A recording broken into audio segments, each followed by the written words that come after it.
Former President of the Senate, Senator David Mark, has told President Bola Tinubu that, and I quote, "it will not be out of place to declare an emergency on security," end of quote, in the country in the wake of the Christmas Eve massacre of over 200 people by suspected herdsmen in communities in Plateau State. In a statement by his media advisor, Paul Mume, Mark said any step taken to end the continued killing of citizens would be worth the trouble, urging the president and Nigeria's security agencies to do more. The two-term Senate president urged President Tinubu to consider a review of the security architecture to make it more proactive and strategic toward addressing the spate of insecurity in the country. According to the former president of the Senate, the review will enable Nigeria to identify the loopholes and devise a means to end the bloodshed on the plateau and elsewhere in the country. Governors from the North Central Zone have announced plans to cooperate to tackle security challenges in the zone, even as they announced a donation of 100 million naira to victims of Christmas Eve attacks in Plateau State. Chairman of North Central Governors Forum and Nasarawa State Governor Abdullahi Sule announced the donation in Jos during the governor's visit to Governor Caleb Mutfwang, who said the money was meant to alleviate the sufferings of the survivors of the gruesome attacks. Governor Sule said their visit was to commiserate with the Governor of Plateau over the massacre of innocent persons in the state while condemning the killings. His counterpart from Benue and Niger State, Governor Hyacinth Alia and Umar Bago, called on the people of Plateau, Nasarawa, Benue and Niger states to unite and defeat terrorists disrupting the peace of the North Central states. Responding, Plateau State Governor Caleb Mutfwang expressed appreciation to his brother governors for coming to commiserate with him during this trying time. What is responsible for this? The people of Plateau had always lived in peace with one another. We had Fulani that spoke Yoruba and Mogabul fluently. We had some of them that spoke better Mogabul than even His Excellency the Governor. And we had some of them that spoke Yoruba. I will be careful not to mention anything more than that. And those are the kinds of situations that we had. So what has happened? We are of one accord that peace must return to the North Central. Well, we condole with you, our royal fathers, and all stakeholders. We're confident that it mustn't be at sad moments like this that we would express a common interest and unity. Let the unity continue to flow. As a state, we are working towards peace. But let me say two things. There is need for us to look at other non-kinetic approach to solving insecurity issues. It's not the issue of herders, farmers, clashes. This is banditry, and banditry is terrorism. And in terrorism, negotiation is not acceptable. Yes. So we must claim our lands back. There is no other word to explain it. Kidnappers are thieves, but bandits are terrorists. And we need to label them as such, so that we deal with them as such. This is the time when we must come together as a people. When we must come together as a united front. I am persuaded more than ever that we need to revive the meeting of North Central governors so that we can be able to make sure that we harmonize our position. Well, security in the North Central on the front burner as it ought to be. We see the governors there paying a solidarity visit to Governor Caleb Mutfwang of Plateau State. Your take on this, Rufai? I ask, when are these solidarity visits going to stop? When is peace going to come back to the plateau? We paid some solidarity visits when Mango happened. All we need is peace on the plateau, not solidarity visits. Not donation of hundreds of millions. Those things are good, yes, but peace is even better. And that's why I subscribe to what a former general and former Senate president from that area, from Benue State, David Mark, was saying that we need to rejig security architecture. But the question we should ask is, what is even this security architecture? Because we have talked, they've reviewed security architecture. I think in the last, couple of months, into the new administration for Buhari then in 2019, there was a talk about reviewing security architecture and all of that. We rejig. What is happening? Are we being serious with ourselves as regards the challenges these people face? Because the story of the Plateau and the killings is not new. If you check historical figures, you have these killings date back many years in Jos and other parts of the Plateau and other parts of the North. So I subscribe to rejigging security architecture, but I'm asking, what are we even reviewing? Is it the modus operandi of warfare? Because we've done a lot of that since all of this, and I want to take this conversation holistically, since all of this started in the Northeast. From having super camps of the military, where we have a lot of forces here, to using civilian JTF, that worked for a bit, to using mercenaries, that also worked for a bit, but that was stopped, to using all forms of kinetic and non-kinetic. So everything in the book has been looked at, but peace has not restored.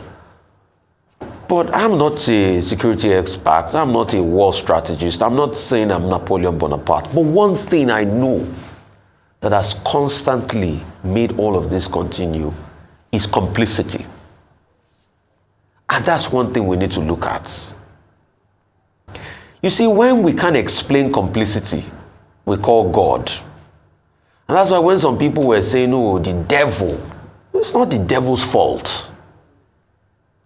How can you make over 30 distress calls and nobody came through? And they said, oh, there were multiple skirmishes here and there, so they couldn't nip it in the bud. It's complicity. What can we do as regards this complicity? Are we going to purge ourselves of all of this? Also, the political will. They've talked about, this having links to land grabbing, political land grabbing and things like that and all of that. And that's why this has also heightened various conversations that have to do around land in the country. And that's why Ruga was really rebuffed. Because people, when they saw what was happening as regards land in the north, are saying, when you make Ruga pervasive across the country, it's also going to be land encroachments. So what's going to be the finality of the solution to these people that come to invade and chase the settlers away? Because we're increasingly changing our ecosystem. There are millions of Nigerians now staying in IDP camps. They're internally displaced in their own country, which was never the case before. When you thought about internally displaced people's camp, then it was maybe Liberians that would set up camp for here. Secondly, the area I want to talk about is the war economy. There's a pervasive war economy. Insecurity is big business. Banditry is big business. And if we do not nip this ecosystem in the bud, then we should ask ourselves questions. And that's why when some people were said to have been apprehended by the authorities in Dubai as regards terrorism financing, what happened to them? How are we stopping this illegal money flow? Because you see, anything continues when you have an ecosystem and there's finance involved. So how can we make it unhabitable? Because there's a big financial system. You see, even these bandits and these criminals have informants that they pay. So we need a holistic look at it. And that's why when we talk about security, maybe buy more armories and all of that, but also the ecosystem. And we must bring development to that area. And I would like to ask, because of the insecurity in the Northeast, what is the Northeast Development Commission doing with all the money it's getting? Because in this budget, they got close to 100 billion or more, while the NDDC got over 300 billion. So what are these development commissions doing? And how can we also use them as a vehicle to stem the tide? And please, this year, we will hold NDDC accountable. We will hold Northeast Development Commission accountable. We will hold them accountable. Because if they are also doing their work, we should stem the tide of this underdevelopment that now knocks on to have a nefarious economy in these areas. Okay, I mean, it's not surprising that security continues to be a major concern to various stakeholders. In the wake of the December attacks in Plateau State and also in other states of the Federation, Taraba to be specific. And what we have had now is that other stakeholders have been speaking up. Now, we started with the intervention of Senator David Mark. Senator David Mark retired as a brigadier general of the Nigerian Army before going into politics, emerging in the process as the 12th president of the Senate of the Federal Republic of Nigeria. So he knows what he's talking about. He's familiar with the subject. And what is he saying? He's saying that in current national security architecture needs to be rejigged, needs to be reconsidered. We've been hearing this for a very long time. Indeed, Nigeria has what it calls a national security development strategy, which is due for review every 5 years or thereabouts. The last time it was reviewed was under the Buhari administration. And it was part of the outcome of that review that, commentators extracted from that document the adoption of kinetic and non-kinetic approach. The question to ask is that why is that reviewed national security strategy, why has it failed so far, so that a retired military general will now be asking for a review again of that security architecture? There are many reasons for this. One principal reason that people have pointed out is the fact that we're running a unitary security architecture, number one. Number two, in other words, we're running an over-centralized security architecture. And people have said, if you decentralize it, then of course you will devolve authority in terms of security to states, to local governments. Not that if there is a problem in Boko's local government area, the criminals can operate for 2 days while the state governor and other security agents in the state are waiting for approval from Abuja, because nobody will move except they get approval from Abuja. Don't mind the fact that they say the terrain is difficult, they are overwhelmed. If they don't get approval, they will just wait until people are killed. So people are now saying, can we have state police? As agreed in the 2014 National Political Conference. So that question is still there. The other thing that Senator David Mark asked for is the declaration of a state of emergency in Plateau, where the devil in that regard is in the details. Have we reached a point where you can declare a state of emergency in Plateau State or in any other part of Nigeria? Number three, he was calling in his intervention yesterday for religious and ethnic harmony, identifying, as other commentators have done, the fact that there is a religious element in this conflict. There's also an ethnic conflict in this, with the people, the various parties involved, also competing for scarce resources in a society that is heavily dispossessed, in a society where centrifugal factors are appearing to be more powerful than centripetal factors. So that's what Senator David Mark focused upon. And all his points are valid, but there are points that we also have to be considered and processed through the lenses of the national question. Now, which takes me to the point about Caleb Mutfwang, the governor of Plateau State, meeting with other governors of the North Central. And they spoke in unison to say that there is need for collaboration among them to tackle the scourge of terrorism, banditry, and criminality in the whole area of North Central. Well, it's a good thing to say. But beyond the rhetoric, beyond the solidarity demonstration and the optics, the good optics that projects, the question is, do the governors have the powers to work either individually or collectively to address the challenge of violence in the North Central State? The truth of the matter is that the Constitution says that governors are chief security officers in their states.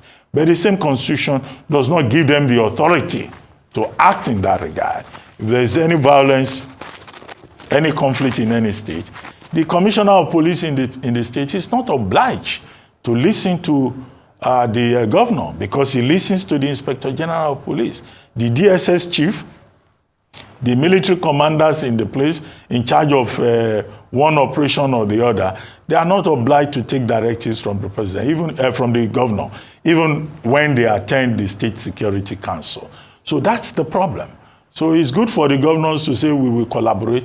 At the end of the day, that collaboration for now, given the unitary system that we run, will depend on the intervention of the federal government and its various agencies, which continue to prove ineffectual on the face of terror.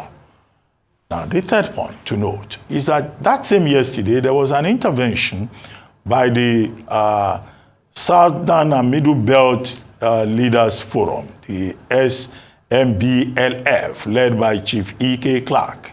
Now, that group issued a statement signed by leaders of Ohaneze Ndigbo, that's Chief Nwanyanwu, signed by Chief E.K. Clark himself, leader of PANDE, and also chairman of the SMBLF, signed by Chief Ayo Adebanjo, the leader of Afenifere, signed by Petrus Bogu of the Middle Belt Forum, signed also, I think, by Senator Essien Ibom of the PANDEF, to tell the Tinubu administration that it has to take concrete steps, the same kind of statement that had been made by Joe Ajero, president of the Nigerian Labour Congress, that had been made by Bishop Matthew Kuka, and the same kind of statements that have been made by Cardinal John Onayekan, the Catholic Bishop Emeritus of Abuja.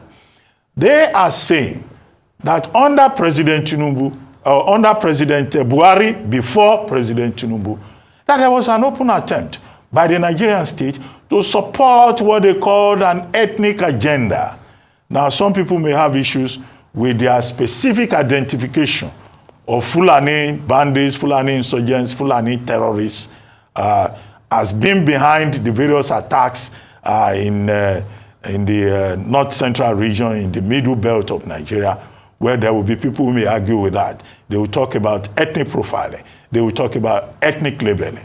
But the southern and middle belt leaders forum is an ethnic umbrella pursuing the interests of other stakeholders in Nigeria. So you can understand where they're coming from.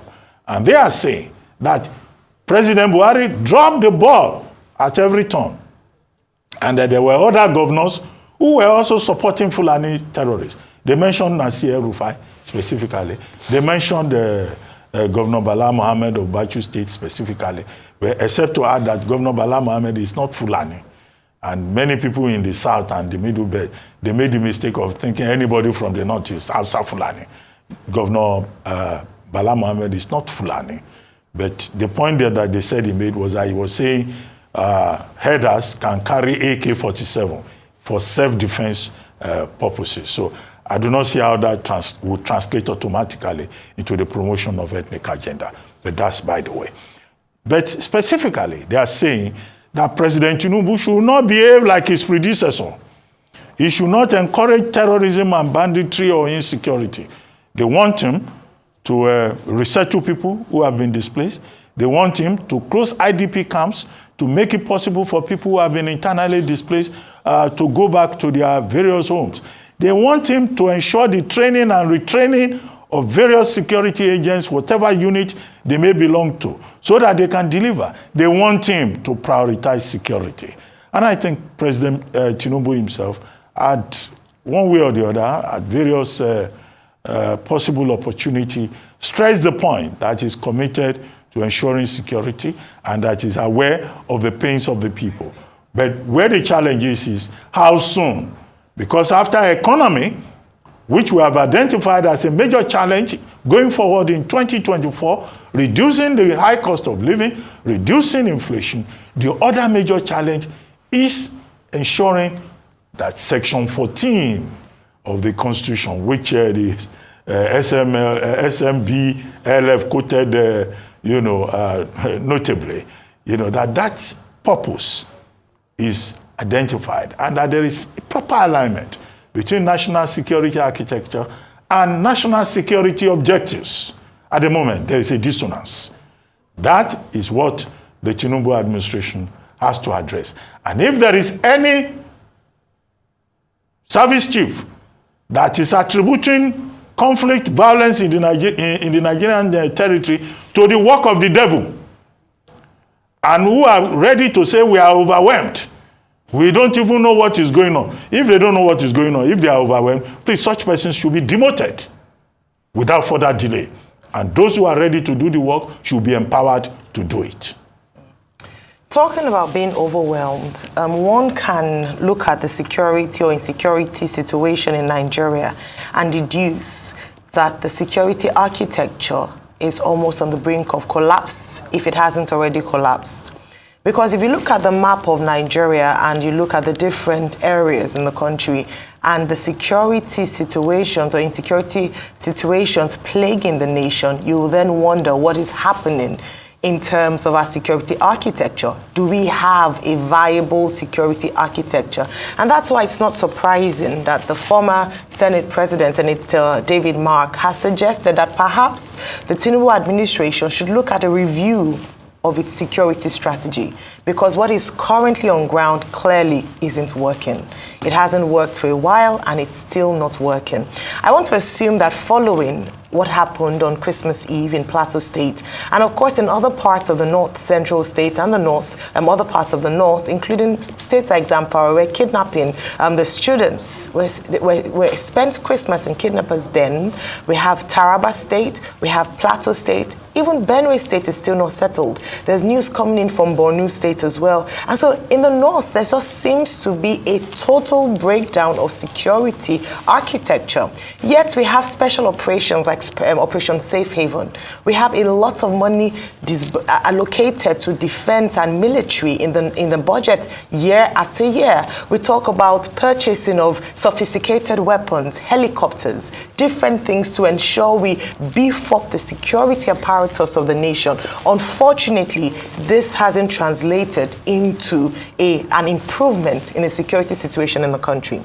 Now, in President Bola Ahmed Tinubu's 8-point agenda, security features prominently. In fact, it is often the first item he speaks about, and for very good reason as well.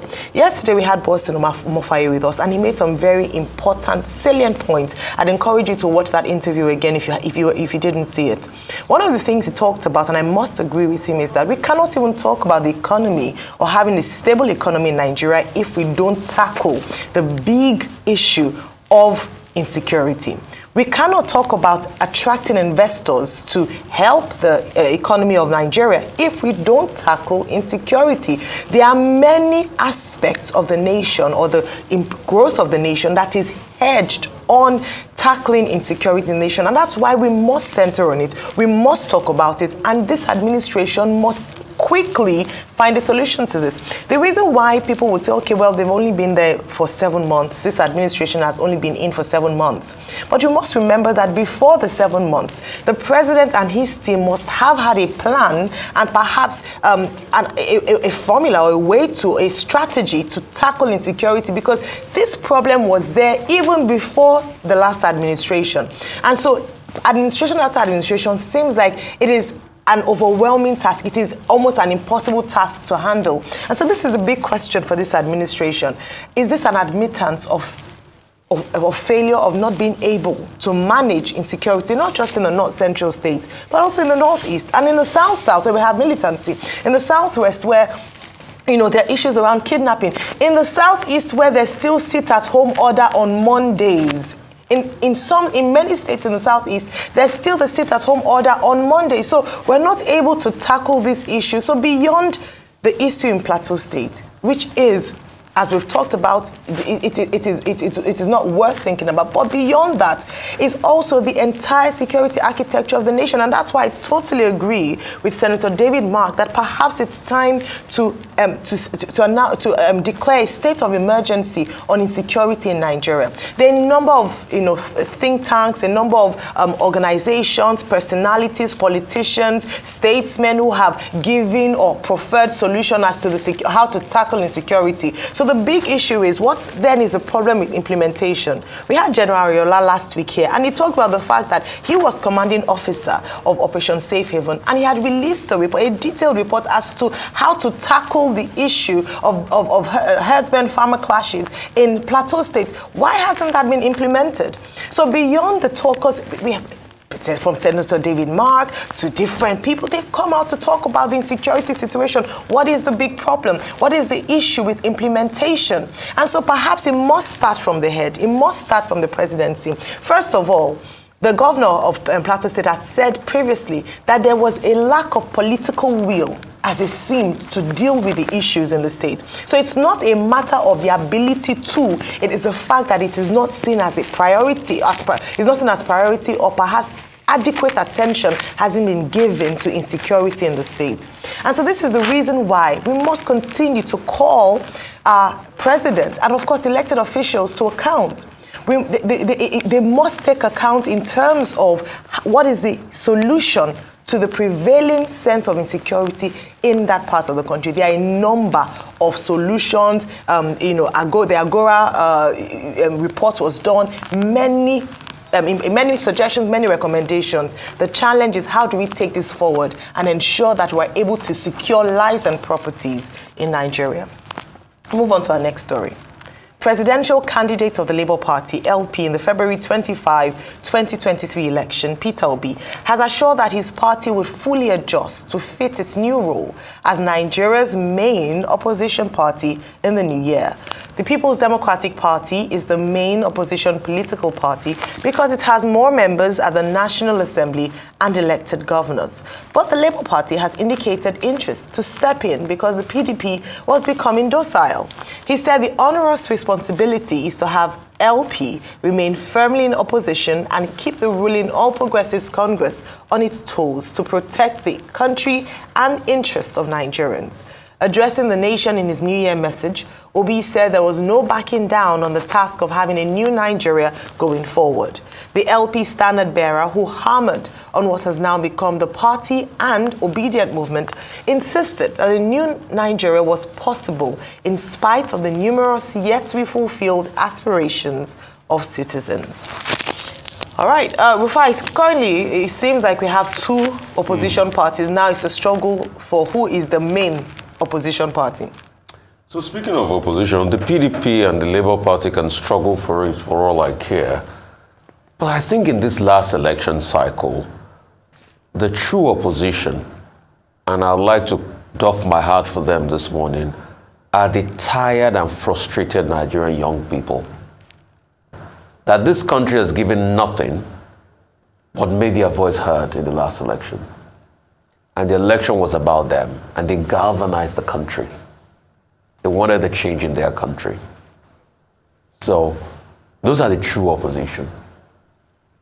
The young people that did a lot of investigative journalism work, that brought many facts to the light. People, private citizens like Funsho Doherty, that made us see how much the Lagos state government was spending and brought them to accountability. Those are the real opposition. And you see, a country will emerge with its own new form of opposition based on the challenges it faces. So I am not surprised that Nigerians are taking on the battle because they want their country to be better. And even Nigerians in the diaspora, kudos to all of you. By your participation across media platforms, by writing, by investigating, by reading budget papers, that's it. So I think it does a great disservice to just narrow this to the opposition to the two main opposition parties. No.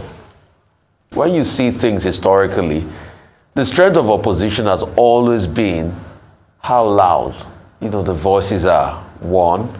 Two, the impact they are able to make. But for these two political parties, I want to see more solutions in their opposition. I just see criticism. They condemn. So what would you have done? You see, in England, although we don't practice the British style, but we once used to practice parliamentary style, there's something called a shadow cabinet. And there's something called Her Majesty is leader of the opposition, or His Majesty is now leader of the opposition, where the head of the opposition is paid a certain salary by the state, and a shadow cabinet is like another 11 that runs like a government. So if a government has a policy on this matter, the opposition has a counter policy on that matter, and they are releasing it and saying this is what they're going. And it's based on that they debate in parliament. But we don't run a parliamentary system, we don't see a lot of that. But these political parties can still do that themselves. So it's not just about coming and telling us that we want to be opposition. No. Opposition is ideas. Yes, the opposition, Labour Party and PDP most abundantly has been frontal about this budget. It's not just about condemning the budget. PDP should also try to write a mock budget, and the Labour Party. What would they have spent on if they were to have 27 trillion? What would have been their key priority area? These are the things and the fundamental things we can put in the conversation space. Not just say, no, we condemn what happened in Plateau, we go and visit. No. What would you do if you're in power? So it's that one part that is missing.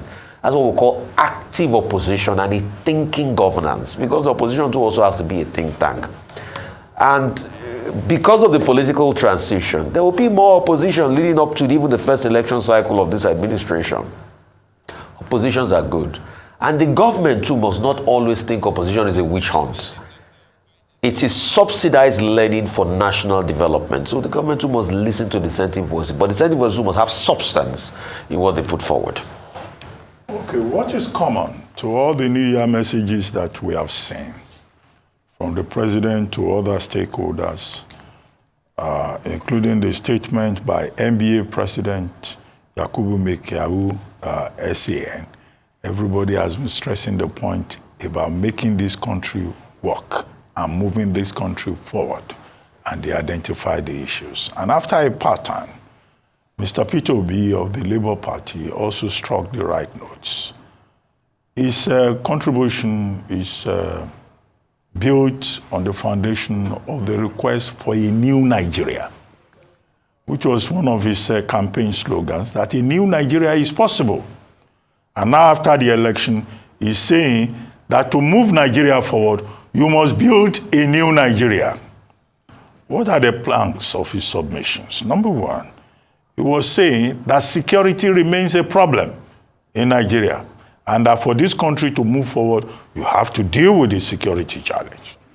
And in that regard, he referred to the December killings in Plateau and elsewhere. Number two, he said that the economy of Nigeria needs an urgent turnaround. Nobody can argue with that point. Yes, with inflation at 22.88%, with food inflation at over 34%. Of course, the economy needs a major turnaround, with businesses leaving Nigeria in droves, and the foreign investors still hedging their bets about whether they want to come or not. Then, of course, Mr. Peter Obi was also on point in that regard. The third point that he made is about how national institutions have been undermined and weakened, and the need to rebuild national institutions. In that regard also, nobody would disagree with him.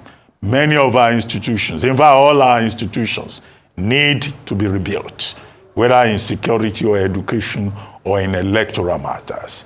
And finally, he made a point about the commitment of the Labour Party and the obedient movement to playing a credible role as opposition party in Nigeria. That's the main substance of his submission. Now let's go for that and attempt an analysis. Now about the opposition, it's not two political parties that are involved in opposition.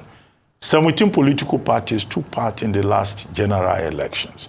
Now, but the most vocal parties have been the Labour Party and the People's Democratic Party. At some point, we used to hear the voice also of the CNPP, the party led by Dr. Rabiu Kwankwanso. And then, of course, you have a group called the CUPP, the Coalition of the Union of Political Parties, which has quite a number of parties under that umbrella making a joint statement about developments in the country.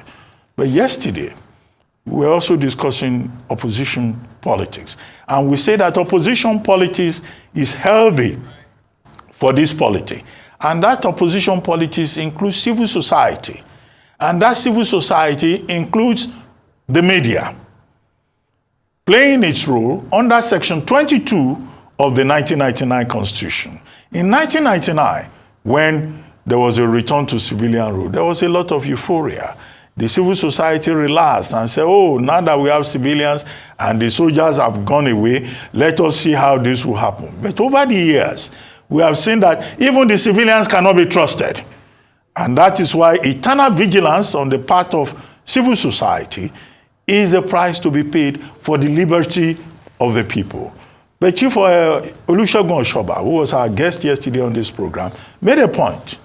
He said, yes, opposition is good, it's part of the process, but he will be more interested in a situation whereby opposition parties, opposition groups are not just censorious. That being censorious serves no purpose. He talked about alternatives, coming up with concrete opinions about what can be done, rather than, just being censorious on a perpetual basis without even analyzing the facts of what has been proposed. What it means, therefore, is that for the country to move forward, you need collaboration, you need partnership, you need reason, you need a current of thought that is built by those who are in government and those who are out of government. Because what we have seen is that this country cannot be handed over to politicians. In fact, it cannot be handed over to one political party. Because what we have seen is that politicians in power tend to pursue their own personal interests, their own group interests, and they do not listen enough. When the opposition party really fully wakes up and provides those alternatives that Chief Oshoba was asking for yesterday, what we expect, what we hope, is that the government of the day, the ruling party, will listen. Because if they act deaf and dumb, the purpose of being an opposition party will have failed. Yeah.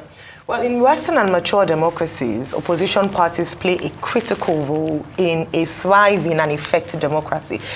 In fact, in some Western countries, it is by law one of the aspects or parts of a democracy, like Rufai had mentioned in Britain, for instance.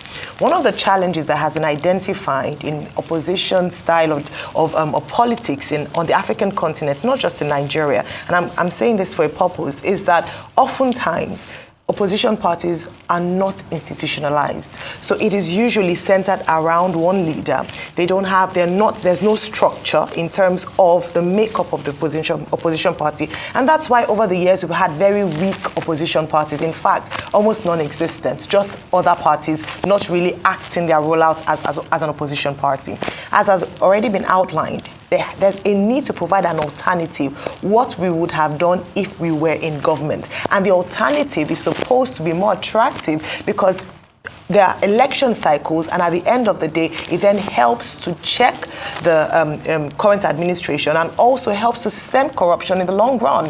And so it cuts wastages, as we saw in Lagos State, the issue in Lagos State where governorship candidate Funsho Doherty took the government to account with regards to the line items in their budget. It's not just about coming to criticize and say it's uninspiring, it's nonsense, and just talk about things like that and make, just so that the party remains relevant. It is to bring out clear, thought-out policies, have in some instances shadow cabinets. But oftentimes, opposition parties in Nigeria do not even have enough numbers to make up a shadow cabinet, do not have enough members to have a voice in states at national level to give critical mass or have an effect in the sense. And so this struggle, or perhaps this clamor for who is the main opposition party, is not just about the main opposition party. It is that opposition parties actually do what they are supposed to do to strengthen democracy in Nigeria. At the moment, they should be having, the others have done. Labour Party, I must give kudos to them. PDP, have kudos to them. Sometimes their spokespeople come out and give statements on particular issues. But there's more than that. Build critical mass. Get volunteers. Let's not just hear about membership during an election cycle.